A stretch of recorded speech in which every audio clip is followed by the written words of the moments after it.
E aí, galera, bom dia.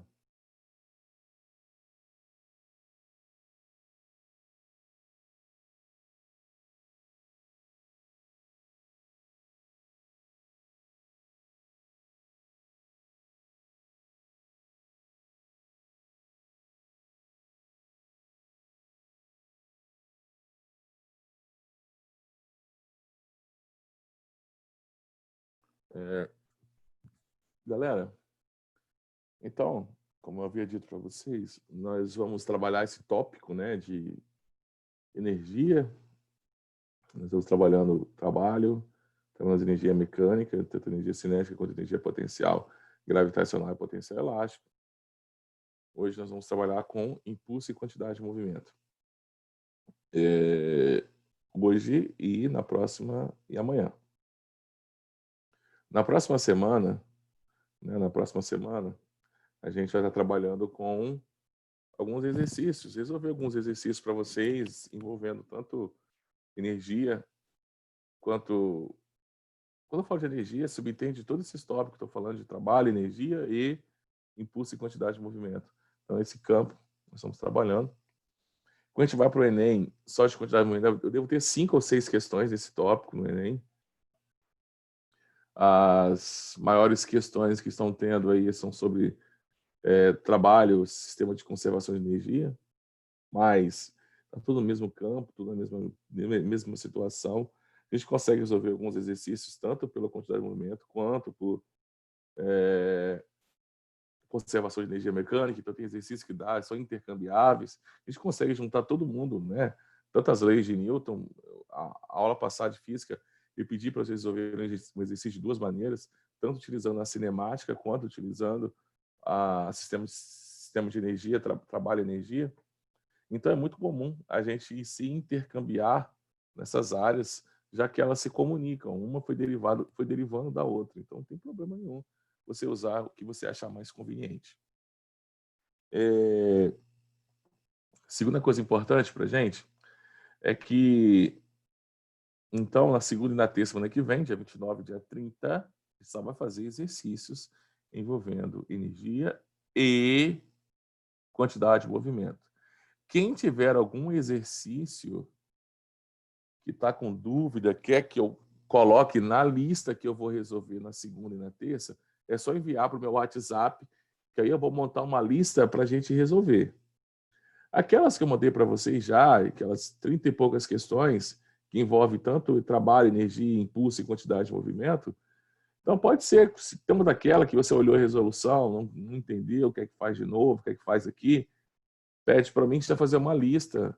Eu acho que dá para resolver 5 em cada dia. Então, fazer uma lista com 10 questões de revisão de movimento, de trabalho, energia, impulso e quantidade de movimento. A gente vai fazer uma lista, umas 10 questões, para na próxima semana, segunda e terça, a gente resolver aqui com vocês me perguntando, tirando dúvida, etc, etc. Cerramos isso. Primeira semana de julho, então dia 6 e dia 7, gravitação universal, mecânica, acabou toda a mecânica para gente. E aí nós já vamos começar outros tópicos, né? Acabou toda a mecânica, acabou, e aí nós vamos pegar outros tópicos que são muito mais rápidos de se trabalhar, muito mais rápido. Eu acredito que em ótica, a gente pegasse, por exemplo, ótica aqui, eu acho que em 4 semanas a gente encerra toda a ótica. Ondulatória, 3 semanas a gente encerra todo o ondulatório. Né? Essas 3 semanas que eu estou falando, de 2 aulas cada. Então, quer dizer que é rapidinho essas matérias. Né? Matérias são mais curtas. Mecânica tem muita fórmula, muita matemática para trabalhar. As outras são bem mais rápidas. Com exceção da elétrica, que garra um pouquinho também. O restante, gente, ó, flui. Galera, então vamos lá? Falar, então, de impulso primeiro.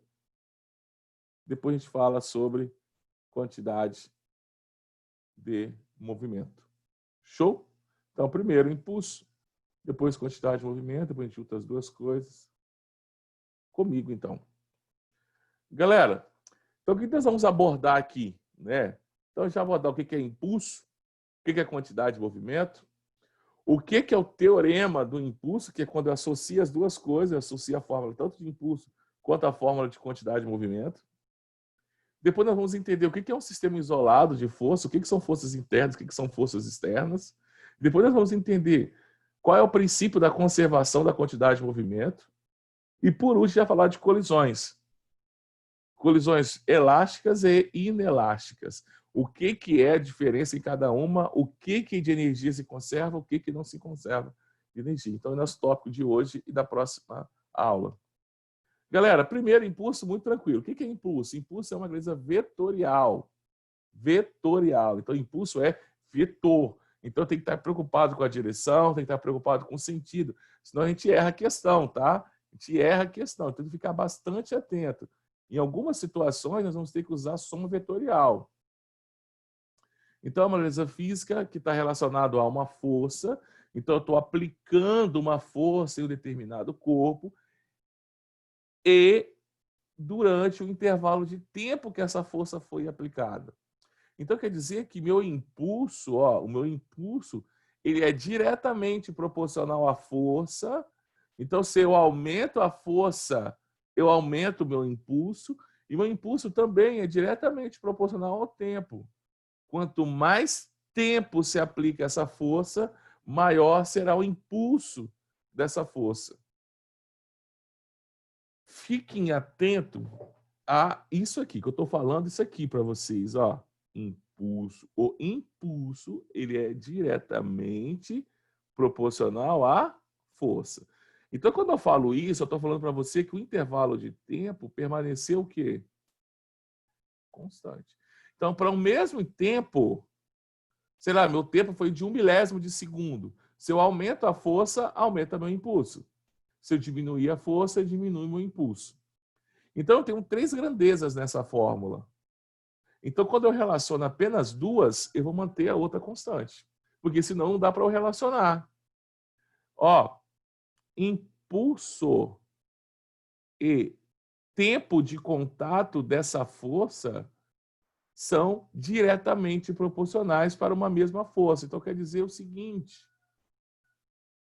Vamos pensar em você saltando, por exemplo, jogando vôlei, ou jogando futevôlei, ou futebol.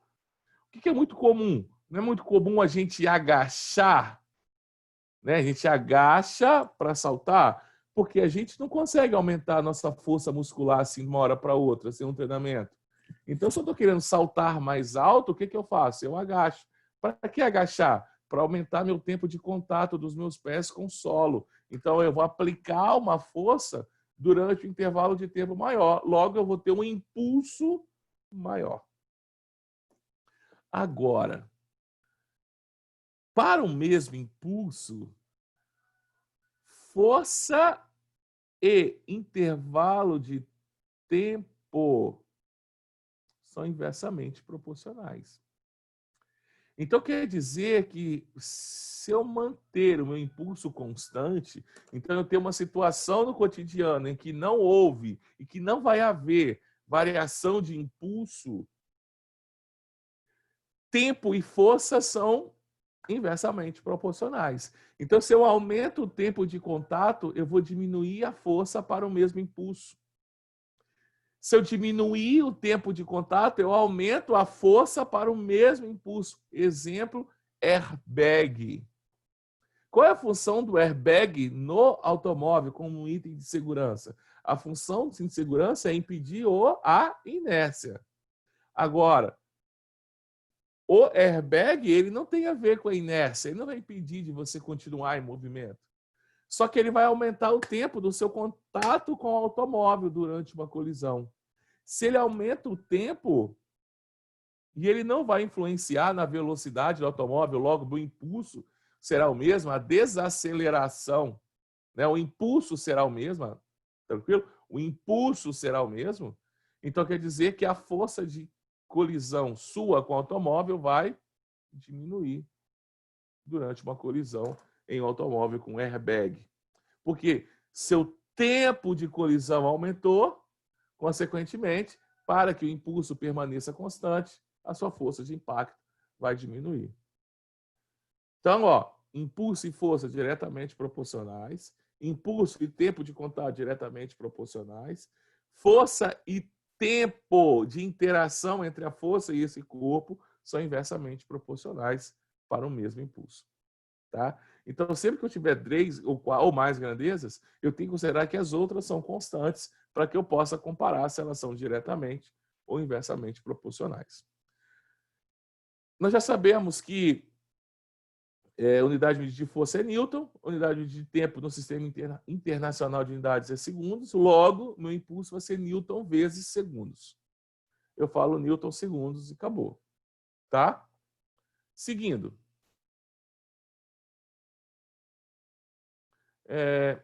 Aqui eu dei o exemplo de um automóvel. Ao empurrarmos um carro, por exemplo, quanto maior a intensidade da força e o tempo de atuação dessa força, maior será o impulso aplicado no carro. Nós já fazemos isso há muito tempo. Então, você vai correndo para poder soltar um determinado objeto, você faz esse movimento com a mão, ó, você leva a mão lá atrás para jogar uma pedra, você não joga ela parada. Você leva a mão aqui atrás para arremessar alguma coisa, para você aumentar o tempo de contato da força que a sua mão está exercendo nesse objeto que você quer lançar. Então você leva lá atrás e joga aqui na frente, para quê? Para aumentar seu tempo de contato. Quanto maior o tempo de contato, maior o impulso aplicado a esse corpo. Então quer dizer que, gente, o impulso surgiu no momento em que esse cara estava tocando o carro. A partir do momento que ele parou de tocar o carro, ele não está aplicando mais força no carro. Logo, não tem mais impulso. O impulso age somente no contato. Teve o contato, tem impulso. Acabou o contato, acabou o impulso. Tá? Galera, vocês já perceberam, por exemplo, tanto armas de longo alcance, pensar em fuzil, vamos pensar em canhões, por que eles têm canos compridos? Então, se eu pegar, por exemplo, vamos pensar, qual seria o alcance de uma pistola e qual seria o alcance de um fuzil? Pô, o fuzil é um alcance muito maior. Mas por quê? Porque quanto mais longo, lembra do braço? Ó, quanto mais longo for esse cano, mais tempo de interação essa força da explosão vai ter com esse projétil. Automaticamente, maior será o impulso aplicado. Logicamente, maior será o alcance. Então, você está vendo? Uma aplicação no cotidiano, armas de fogo têm alcances diferentes, e esses alcances diferentes estão explicados devido ao tamanho do cano. Tá? Então, existem situações, né? Existem situações em que essa força não vai ser constante. Por exemplo, se eu pensar numa força elástica, nós sabemos que a força elástica ela é a força elástica ela é diretamente proporcional à minha deformação. Então, quer dizer que à medida que a minha deformação vai diminuindo, a minha força elástica que é aplicada nesse corpo vai diminuindo. Mas então quer dizer que não tem impulso? Não, tem impulso. Então, como é que eu calcularia esse impulso? Através da área, força em função do tempo. Então, quando eu tenho um gráfico de força em função do tempo, a área achurada equivale ao impulso dessa força que foi aplicada.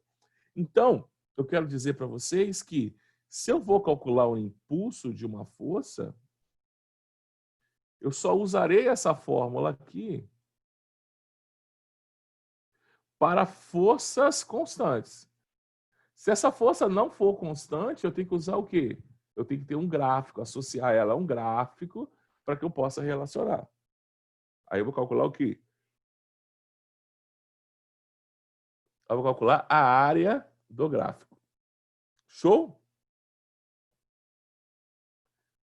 Show? E aí, gente, eu trouxe um exercíciozinho para só mostrar para vocês como calcularia a área de um gráfico.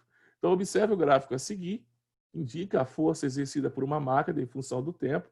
Está vendo que essa força não é constante. Ela de 0 a 5 segundos ela teve um decréscimo.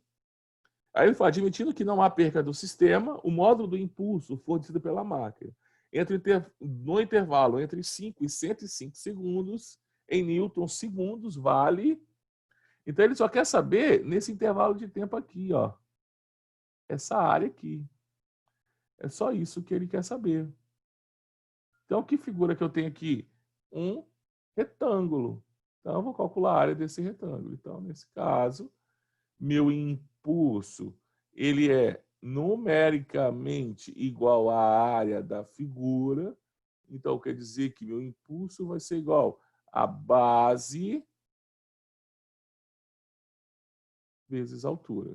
Então, quer dizer que meu impulso vai ser igual a 100 vezes 100. A minha altura vale 100, ó. 5 a 105. Então, vai valer 10.000 newton segundos. 10.000 newtons, está aqui, letra C, a nossa resposta. Tranquilinho?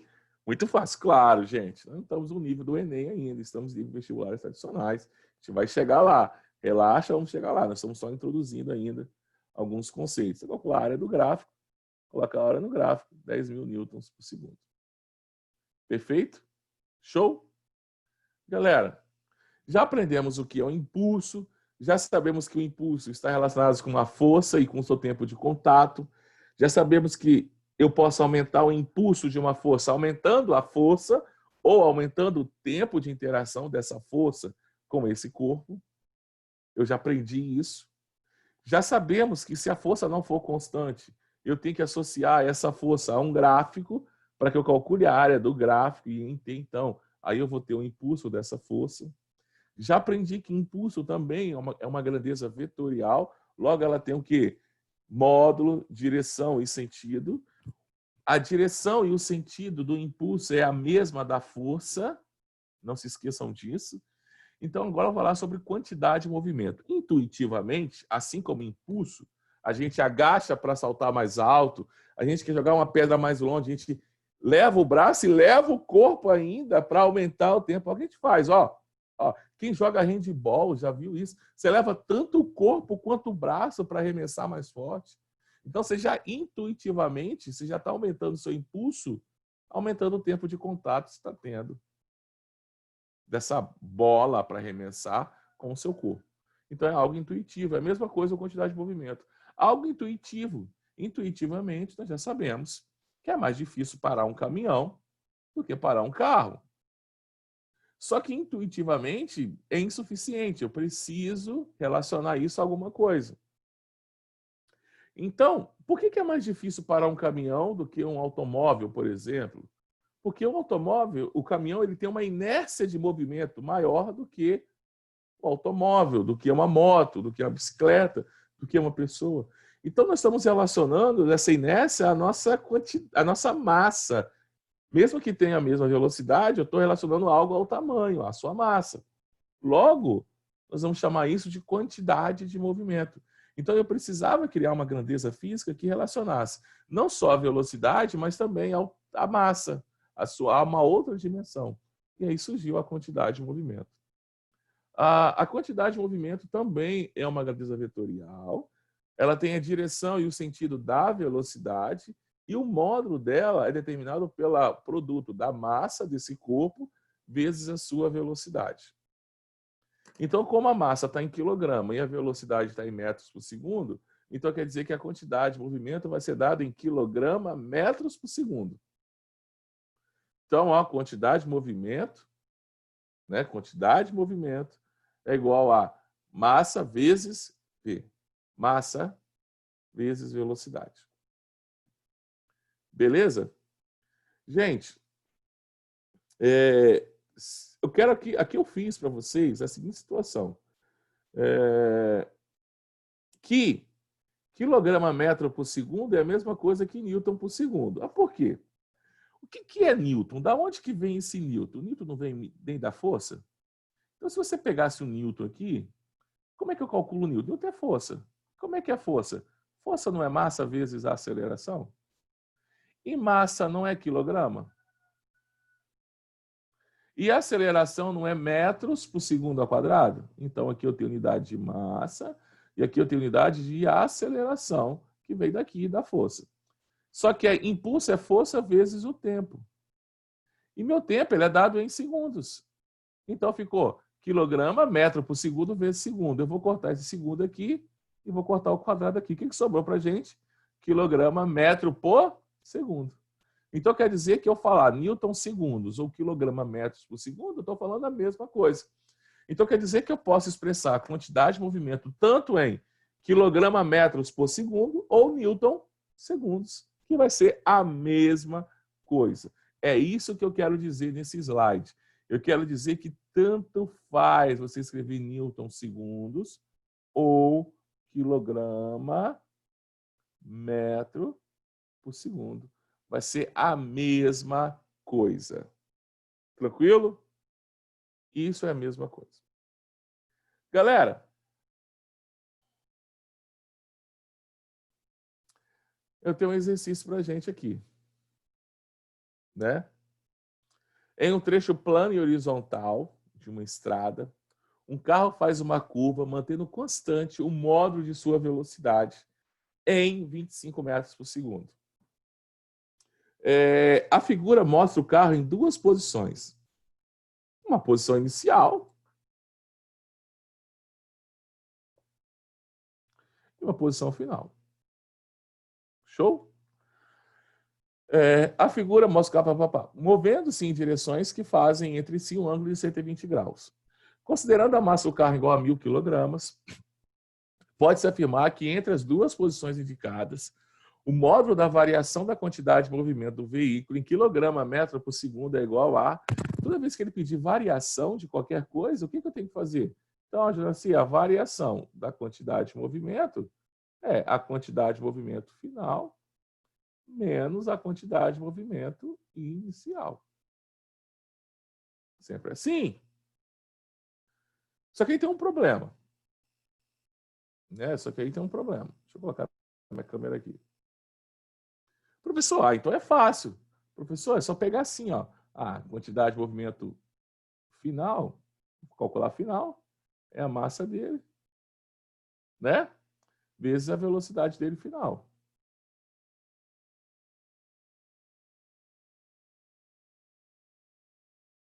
Quantidade de movimento inicial é a massa dele vezes a velocidade inicial. Então, é só substituir. 1.000 vezes 25. 1.000 vezes 25. Aqui deu 25.000 e aqui também deu 5.000. Ah, professor, se é final menos inicial, 25.000 vezes 25.000 é zero. Epa, não tem zero aqui. Por quê? São grandezas vetoriais, galera. Não é uma subtração algébrica, não. É subtração vetorial.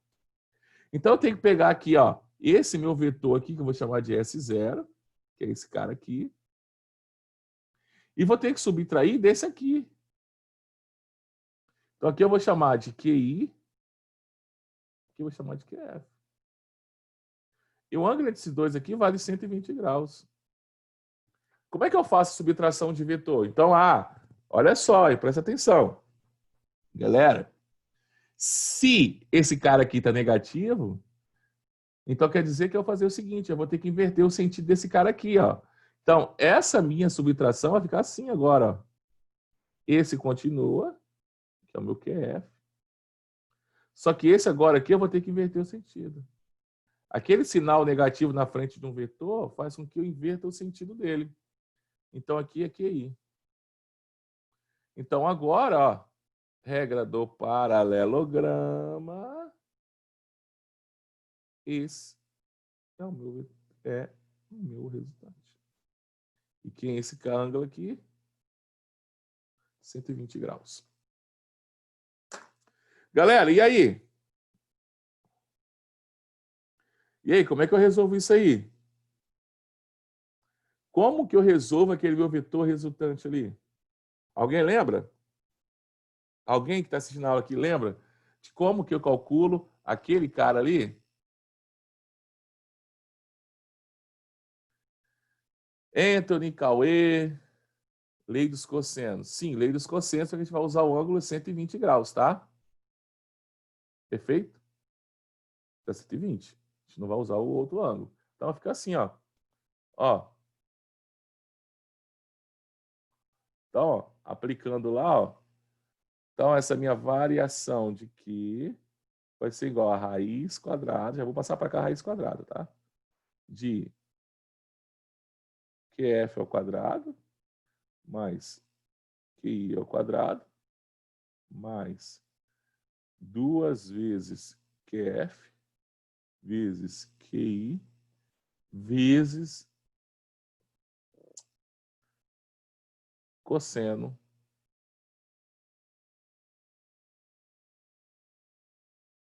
de 120 graus. Quanto que vale o cosseno de 120? Como é que vamos reduzir 120 para o primeiro quadrante? 180 menos 120 dá quanto? 60. Ah, então quer dizer que o cosseno de 120 é igual a menos o cosseno de 60. Quanto que vale o cosseno de 60? Quanto que vale o cosseno de 60? Meio. Então quer dizer que o cosseno de 120 é menos meio. Então já vou apagar aqui logo. Já vou colocar aqui, ó, menos meio.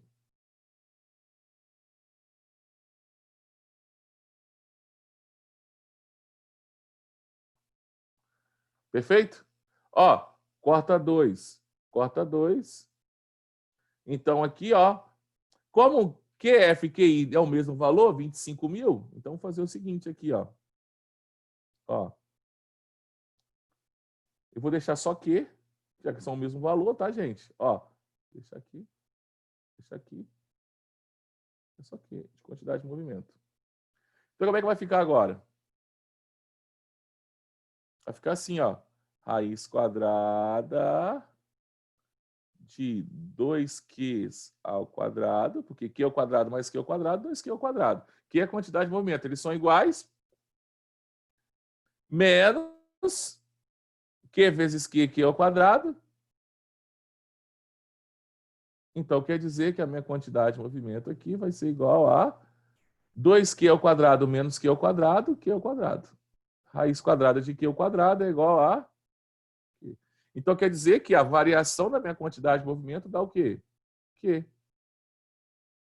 Q vale quanto? 25 mil. Então, a minha resposta aqui é a letra D.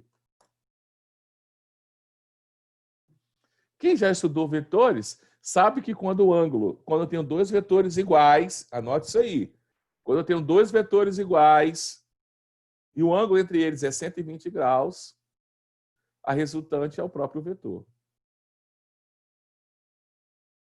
Sim, anote isso aí. Tenho dois vetores iguais.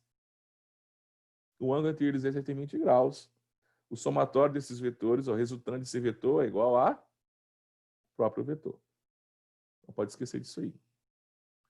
Galera, vetor eu sei que assusta um pouco. Só trouxe para mostrar para vocês que nós vamos usar grandes vetoriais em muitos momentos nossos. No Enem nunca usou. Sei que assusta um pouquinho, mas faz parte do ofício. Agora a gente vai para o teorema do impulso. Vamos associar as duas coisas. Para que associar duas coisas, eu preciso que vocês considerem algumas coisinhas para mim. Eu quero que você considere que a massa do corpo é m, que a velocidade inicial é v0, que a força vai ser F e que o intervalo de tempo vai ser ΔT. Tá claro? Então vamos lá. Impulso não é força vezes ΔT? Então eu posso dizer que, como força é massa vezes aceleração, então eu posso escrever que impulso é igual a massa vezes aceleração vezes ΔT. Perfeito? Acompanhando o raciocínio até aí? Então tá. A minha aceleração não é variação de velocidade dividido pelo tempo? Agora eu vou substituir. No lugar da aceleração, eu vou colocar V menos V0 vezes ΔT. Vai ficar assim, então. O que dá para eu fazer ali? Não dá para eu cortar ΔT com ΔT? Vamos cortar. O que vai sobrar? Que impulso é igual a massa vezes a velocidade final menos a velocidade inicial. Propriedade distributiva. Gente, propriedade distributiva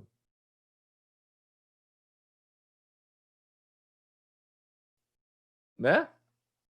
A minha propriedade distributiva fica assim. Então, quer dizer que meu impulso vai ser o quê? Impulso é igual a massa vezes velocidade final, menos massa vezes velocidade inicial. Lembra que quantidade de movimento é massa vezes velocidade? Então, eu posso dizer que impulso é igual a variação da quantidade de movimento. Então, a partir de agora, eu quero que vocês saibam isso. Olha, professor, o que eu quero que vocês saibam? Eu quero que vocês saibam que eu posso calcular impulso de duas maneiras. Ou eu calculo impulso como sendo igual a força vezes ΔT, ou eu calculo impulso sendo igual à variação da quantidade de movimento. Anota essas fórmulas. Guarda essas fórmulas. Então, ó, impulso é uma grandeza vetorial, ela pode ser calculada força vezes o tempo de contato que essa força com esse corpo. Ou impulso pode ser calculado como sendo massa vezes a variação de velocidade sofrida por esse corpo. Ou, se preferirem, impulso é igual à variação da quantidade de movimento. Esse é o teorema do impulso. Então, pelo teorema do impulso, para o mesmo intervalo de tempo, o impulso da força resultante é igual à variação da quantidade de movimento. Galera, só estou colocando as fórmulas, vou fazer exercício para vocês daqui a pouquinho. E aí, o que seria um sistema isolado de forças? Se eu pedisse para vocês poderem considerar as forças que agem nessa esfera A e B, o que vocês iriam fazer para mim? Ah, professor, age aqui peso, que é a atração gravitacional da Terra sobre esse corpo A, essa esfera A. Então, peso de A e peso de B. Ambos interação da Terra sobre esses corpos, respectivamente. Já que esses corpos estão sendo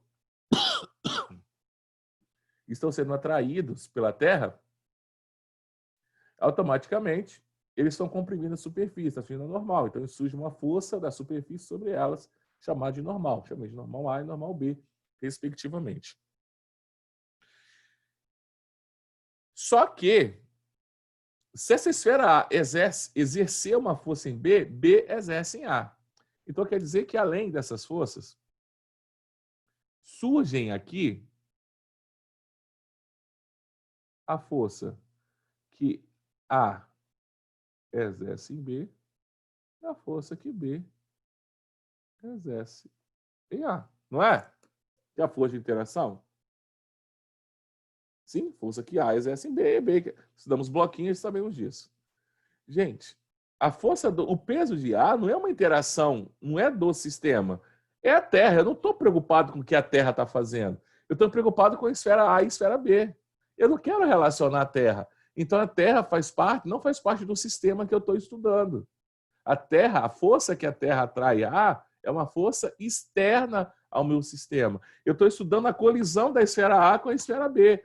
A colisão de A com B. Eu não estou preocupado com quem está puxando A, qual que é o peso, qual que é o normal. Não. Quero saber, bateu A com B. O que aconteceu? Então, só me preocupa a interação de A e B. Não me preocupa a interação de A com a Terra, nem de A com a superfície. Então, quer dizer que nesse desenho que eu fiz, as forças internas ao meu sistema é a força que A aplica em B e que B aplica A. E as forças externas? É o peso, é a normal, é o atrito. Isso são forças externas. E essas forças não fazem parte de um sistema isolado de forças. Então, no sistema, as forças decorrentes de agentes externos ao sistema são chamadas de forças externas. Como exemplo, o peso, a normal, o atrito. No sistema, a resultante dessas forças externas é sempre nula. Perfeito? Durante a interação, o corpo A exerce uma força F, que eu desenhei para vocês, no corpo B, e este exerce no corpo B uma força menos F. Eu coloquei F menos F para dizer que tem sentidos opostos. Mesmo módulo, mesmo tamanho, mesma direção, porém sentidos opostos. Então, menos no vetor indica para a gente que o vetor está oposto, correspondente a um par de ação e reação. Denomina-se sistema isolado de forças externas o sistema cuja resultante dessas forças é nula, atuando nele somente as forças internas. Galera, Essa aqui já veio até gabaritada, né? Não era para ter colocado o gabarito aqui, mas já foi. Por que que é a letra D? Gente, lembra que eu falei para gente que o somatório das forças tem que ser nula? Por exemplo, no A, se eu somar esse vetor, se anula. Então, corta esse, ó. Esse vertical para cima e esse vertical para baixo. Vamos supor que seja 10 newtons. Né? 10 newtons, ó. Se aqui for 10, aqui vai ser 10, aqui vai ser 10. Então, 10 menos 10, 0, sobra 10 newtons. Então, aqui tem um vetor resultante. Se tem um vetor resultante, isso aqui não faz parte. Ó, situação das granadas imediatamente após a explosão. A explosão é a força interna. Então, é nulo. Então, ó, está cortada a letra A. Não existe A. B. Se aqui vale 10, e aqui vale 10, e aqui vale 10. Então, ó, 10 para cá, 20. Então, 20 para a esquerda e 10 para a direita. Resta o quê? 10 para a esquerda. Então, não deu nulo. Está fora a letra B. Essa e essa vão se anular. Vai sobrar essa aqui diagonal, 10 newton diagonal. Então, aqui não tem nulo. Aqui, 10 para cá, 10 aqui. Eu fazendo a soma vetorial disso aqui, né, não vai dar 10. Então, quer dizer que aqui vai sobrar um pouquinho para a esquerda. Então, isso aqui não dá nulo. Agora, repare aqui. Lembra que eu falei quando eu tenho duas forças iguais? Ó, quando eu tenho duas forças iguais e elas fazem entre si um ângulo de 120 graus, a resultante, então se aqui for 10 e aqui for 10, a resultante dessa aqui, dessa soma dessas duas, vai dar 10 também. Então, é como se essas duas deixassem de existir e ficasse 10 newton para cima e 10 newton para baixo. Então, quer dizer que o resultado disso aqui tudo é igual a 0. Então, esse é meu sistema isolado. Então, quer dizer que esse é a alternativa que melhor representa a explosão de uma granada inicialmente em repouso. Se a força resultante era nula, mas explodiu. Tá, mas continua sendo nula as forças resultantes sobre essa granada, mesmo que ela explodiu. Galera, princípio da conservação da quantidade de movimento, a gente encerra a aula de hoje. Depois disso aqui, tem algumas observações, aí eu vou falar de colisões e amanhã eu faço alguns exercícios para vocês. Isso aqui. Semana que vem eu faço exercícios de tudo.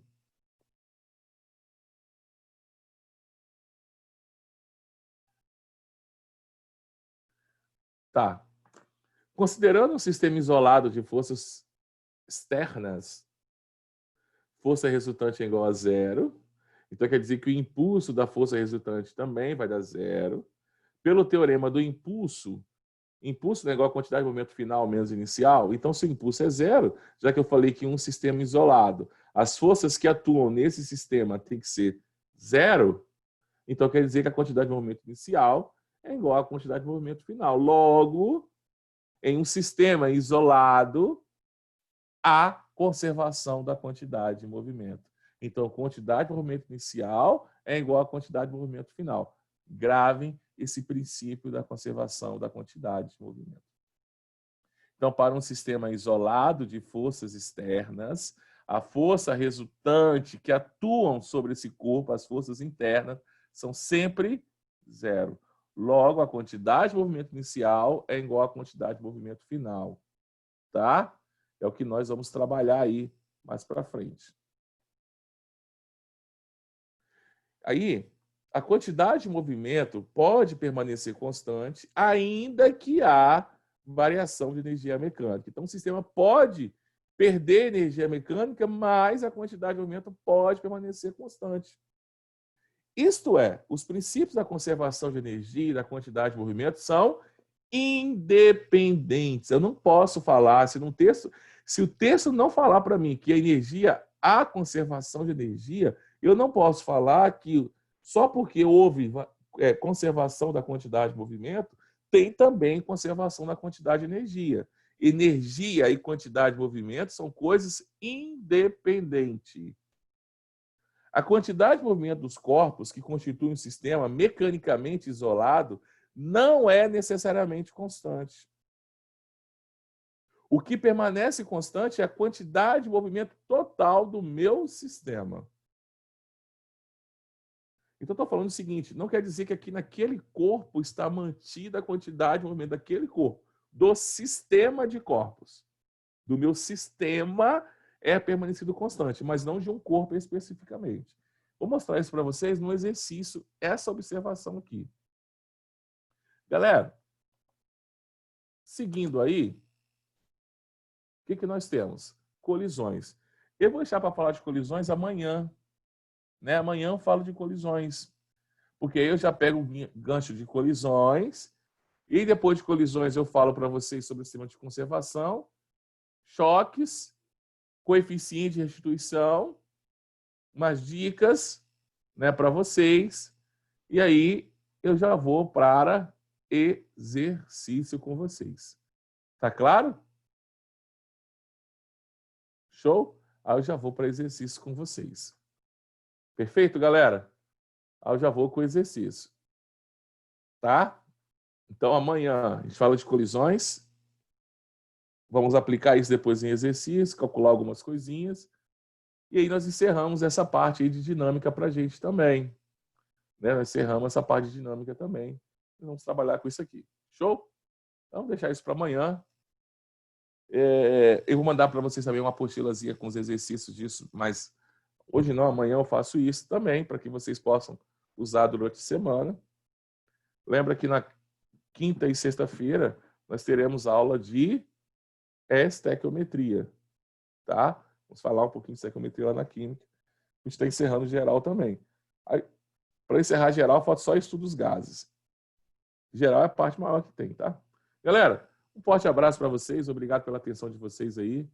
Aguardo vocês amanhã para a gente falar sobre choques, falar sobre coeficiente de restituição e fazer exercício com vocês. Tá massa? Então, amanhã. Aguardo vocês amanhã. Não faltem, por favor. Valeu, galera. Um forte abraço. Fui!